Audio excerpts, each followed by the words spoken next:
नमस्कार। PACL refund के इस बिल्कुल नए और बेहद ज़रूरी एक्सप्लेनर में बहुत बहुत स्वागत है।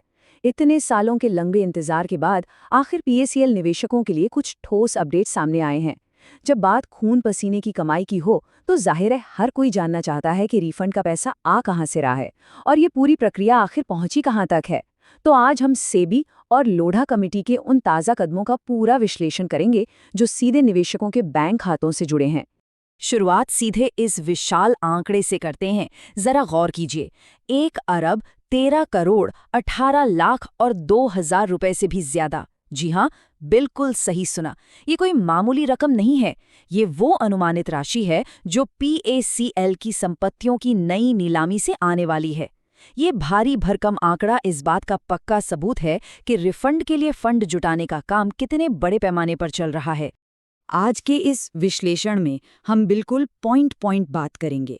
हम सेबी के नए रिफंड प्लान, प्रॉपर्टी की नीलामी, अभी तक के रिफंड स्टेटस, निवेशकों की सबसे बड़ी चिंताओं और आगे के रास्ते पर चर्चा करेंगे ताकि स्थिति पूरी तरह से साफ हो सके। तो चलिए, बिना किसी देरी के सबसे पहले सेबी के नए रिफंड प्लान को डिकोड करते हैं। 17 अप्रैल 2026 को सेबी ने 3 बेहद महत्वपूर्ण नोटिस जारी किए हैं। ये नोटिस सिर्फ कोई कागजी कार्रवाई नहीं है, बल्कि ये बताने के लिए है कि जमीनी स्तर पर पैसा वापस लाने के लिए असल में क्या एक्शन लिया जा रहा है। अगर हम इस टाइमलाइन को देखें तो चीज़ें काफ़ी तेज़ी से आगे बढ़ रही हैं। 17 अप्रैल 2026 को टेंडर जारी कर दिया गया है। इच्छुक खरीदारों के लिए आवेदन की आखिरी तारीख 4 मई 2026 रखी गई है। और जो सबसे बड़ा दिन है वो है 8 जून 2026, जिस दिन इन संपत्तियों की असली नीलामी होगी।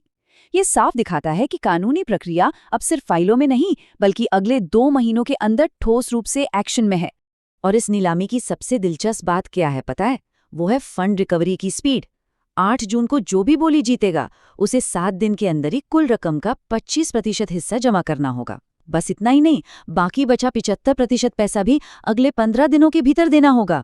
यानी नीलामी खत्म होने के महज 15 से 20 दिनों के अंदर 100% पैसा सेबी के पास सुरक्षित हो जाएगा। अब एक बहुत ही स्वाभाविक सा सवाल उठता है कि यह 1.13 अरब रुपए आखिर आ कहां से रहे हैं। चलिए नीलामी वाली इन संपत्तियों का पूरा ब्यौरा देखते हैं। पीएसीएल ने निवेशकों के पैसे से जो जमीनें खरीदी थीं, उन्हें मुख्य रूप से 3 राज्यों में बेचा जा रहा है। टेबल पर नजर डालें तो ओडिशा में 250 संपत्तियां हैं जिनका रिजर्व प्राइस करीब 18.85 करोड़ रुपए है। वहीं हरियाणा में 66 संपत्तियां हैं जिनकी कीमत लगभग 94.08 करोड़ रुपए रखी गई है।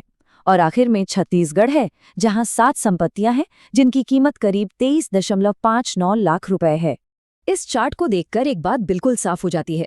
भले ही गिनती के मामले में ओडिशा में सबसे ज्यादा संपत्तियां हैं, लेकिन जब बात असली वैल्यू की आती है तो हरियाणा के करनाल की संपत्तियां बाजी मार ले जाती हैं। अकेले हरियाणा की इन 66 संपत्तियों से 94 करोड़ से ज्यादा की वैल्यू आ रही है। और ध्यान रहे, ये सिर्फ रिजर्व प्राइस है। जब असल में बोलियां लगेंगी तो ये रकम इससे भी कहीं ज्यादा हो सकती है। ये तो हुई आने वाली पैसों की बात, लेकिन अब रुख करते हैं वर्तमान स्थिति की ओर। सवाल ये है कि मार्च 2026 तक लोढ़ा कमेटी ने वास्तव में कितना पैसा वापस किया है। ये कोई हवाई अनुमान नहीं है, बल्कि एक बहुत ही ठोस सच्चाई है।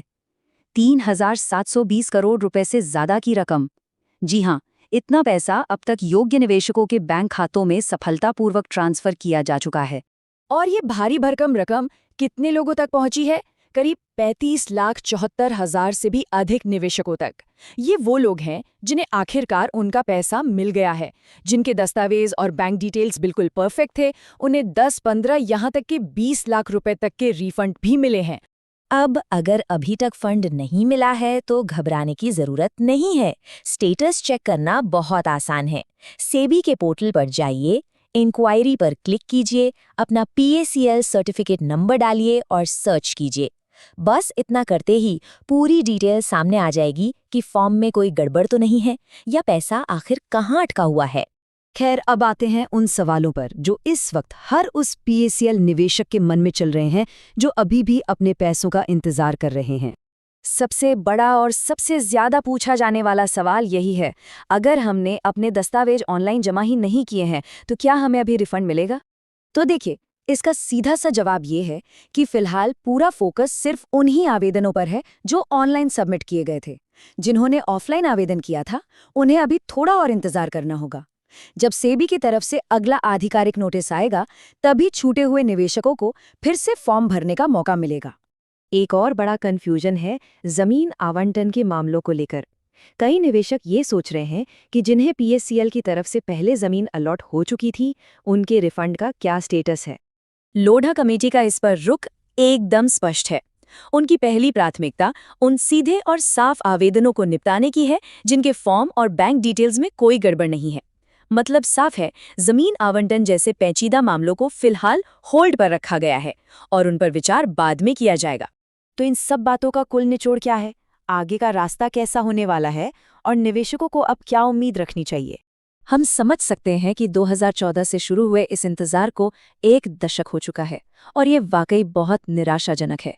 लेकिन एक कड़वी सच्चाई ये भी है कि सरकारी प्रक्रियाओं और इतने बड़े पैमाने पर फंड रिकवरी में काफ़ी वक्त लगता है। सबसे ज़रूरी है कि ओरिजिनल दस्तावेज़ों को एकदम सुरक्षित रखा जाए।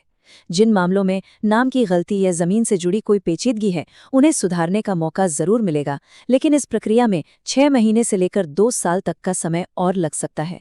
इसलिए धैर्य बनाए रखना ही इस वक्त सबसे सही रणनीति है। चलते चलते एक सोचने वाली बात, जब इस तरह के बड़े वित्तीय रिफंड को पूरा करने में 10 साल से भी ज़्यादा का समय लग जाता है, तो भविष्य में ऐसी रिकवरी को तेज़ और प्रभावी कैसे बनाया जा सकता है? ये एक ऐसा बड़ा सिस्टमैटिक सवाल है जिस पर हम सबको विचार करने की ज़रूरत है।